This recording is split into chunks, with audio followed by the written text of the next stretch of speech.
Hey everyone, here's your one-stop guide on the new mode co-op expos.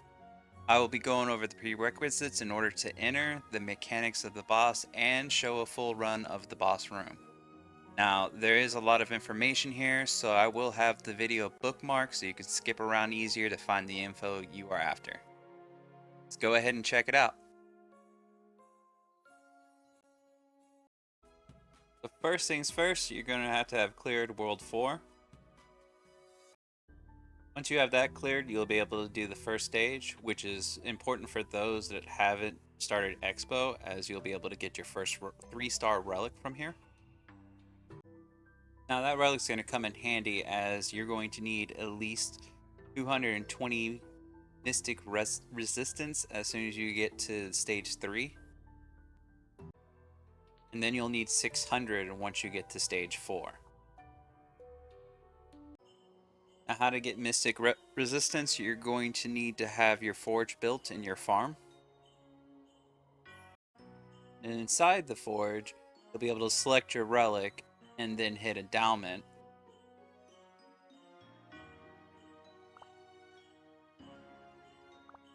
Giving it the Mystic Resistance that you need. Now you need 220 to enter the third stage, so you may have to re-roll a few. And once you have the Mystic Resistance of 220, you are good to go. To enter the boss stage, you're going to need Mystic Resistance of 600. So you're going to have to evolve your relic to 4-star. In order to do that, you're going to have to go to the 3rd district in the final trial area and clear this. And then once you clear this boss, you will have the ability to upgrade your relics. Once you have it unlocked, you come back to your forge, select Relic Evolution, select the 3-star relic, and then hit Relic Evolution to evolve it. Once you evolve it to 4-star, the minimum mystic resistance it can have is 600. So second it's 4-star, you are already ready to go into the boss stage. This event actually has a pretty nice shop that you can pick up a lot of goodies from, but if you have not done expos yet and you need to roll your relic to get more mystic resistance, you can buy some glistening powder. They're rather cheap here.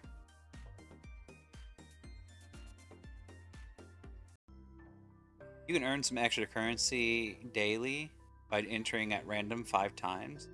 You can select a role that you want to play, or you could do random if you're fine with all of them. Can get extra currency as well whenever you play with somebody who's done a first clear 3 times a day. So you can help out your friends, or you can help out randoms and get an extra 10, and it does stack with the enter at random as well. You do need to set up your hero roster as well. You have DPS, tank, and healer slots. All gear is not shared, so you can have the same gear equipped multiple times. As you see, I have the same relic on basically everyone. So to start off with, this boss is basic, so you want to bring in dark units, as well as he starts off with 100 health bars. Once you clear the 100 health bars, he will phase to phase 2. There are orbs the entire fight that are around the corners. Now they do AoE damage and their AoE grows, but not at such a crazy rate that you honestly have to pay too much attention. If you're close by and you can AoE the boss and them at the same time, it's nice to kill them off, because after you kill them, it resets their AoE range. Also, throughout the entire fight, Pino is going to be putting a random circle down. This circle gives you an attack buff if you're standing in it, so tanks generally want to sit there and tank near the circle but not necessarily on it, so that their DPS can stand in the circle and do extra damage to the boss. During phase 1, the boss will do a cone attack that will knock back. You tanks need to face that away from the DPS if possible. Phase 1 line attack. sit there and put down a line on the ground that if anybody walks into, it'll do damage to it.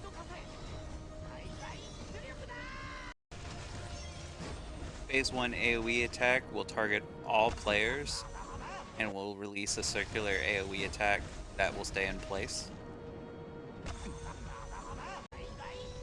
After dealing with all 100 health bars of Phase 1, the boss will transform into his final form, knock everybody back, and then have 200 HP bars to deal with. Like in Phase 1, Phase 2 has a cone attack that now, in addition to knocking back, it also leaves the line attack from Phase 1 on the field. Boss has a couple of circular attacks. One will sit there and just knock a player back, and then the other one, it looks like it'll attack somebody who's at range and then spawn a tornado that will continuously chase them around until it despawns. Phase 2, the boss will sit there and cover half the field. All you have to do is move to the other half. Welcome to the Phase 2 mechanic that wiped pretty much all of my runs that I failed in. This line attack is random on what it does. You need to find the space that it's not in order to dodge it. And sometimes it looks like it's covering the entire map and you can't escape it, but it's either going to, the safe space is either going to be at the top or bottom of the map. I'm going to show you a full run from start to finish, courtesy of my friend Adept. And while this is going on, I guess I'll go over my personal thoughts on team compositions. So, since this boss is basic, Ogma's probably going to be your best tank for this, with Craig being probably the second best, or just anybody who isn't light. Future Princess is probably can be used. Her weapon skill, her chain skill could bring utility for sure, but she's taking 30% extra damage and probably needs better gear, like really good gear in order to do this, in my opinion. I've seen multiple FPs just melt to this boss, so I wouldn't recommend it. Healers, I honestly think Yunha is best as she brings an attack down. She does continuously healing without limitations. And then on top of that, she also is range damage, which reason being that's good is because Claude is probably the best DPS for this boss. Claude being dark, doing great damage to the boss. Second best DPS, I'm pretty much, I think Elvira, since the boss is only level 75, haha, she'll do bonus damage to the boss. And then after that, probably Chrome and 1cc because they bring crit party buffs to the team. And where that's actually good is the fact that the DPS special ability you get just for playing DPS is a crit hit multiplier, which really is only really good if you're critting, right? So both of those are actually pretty good. And then you just generally want to sit there and bring party buffs that will power up Claude, to be honest, or defensive buffs if if you don't have the general tanks, I guess. Besides that, please, for the love of God, tanks, don't point anything at your healers when you're redirecting the boss. The healers have a revive. They can bring back people who stand in things. It's a pretty hefty cooldown. I think it's like 45 seconds to revive somebody, but overall, like that's your get out of jail free card. Also, from what I've seen for DPS, the meteorite, I know everybody wants to be Madara and just drop a meteorite on somebody's head, but it seems to be a DPS loss. And the entire time you're doing the meteorite until it hits, your character's stuck standing still. So if something bad happens, and you just can't get out of it. You're stuck doing that move.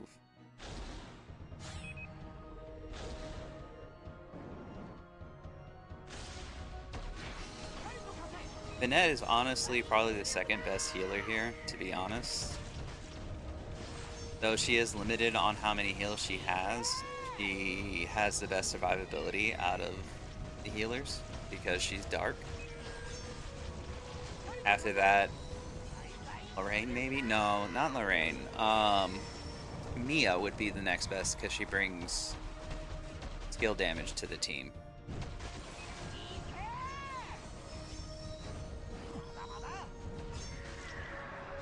Alright, there you go. Full run. Thanks for watching. I hope this helps you get into the new mode and clear the boss room. Unfortunately, I can't show anything on the challenge stages as I'm still farming spider legs. Hopefully I can unlock the ability to upgrade my rug to 5-star before the end of this event. Remember to like, comment, and subscribe. If you're feeling extra special, you can join the Mage Army by clicking the join button. You can catch me on Discord, link will be in the description, and if you want to help support the channel, you can find a link in the description for that as well. And I will see you all next time.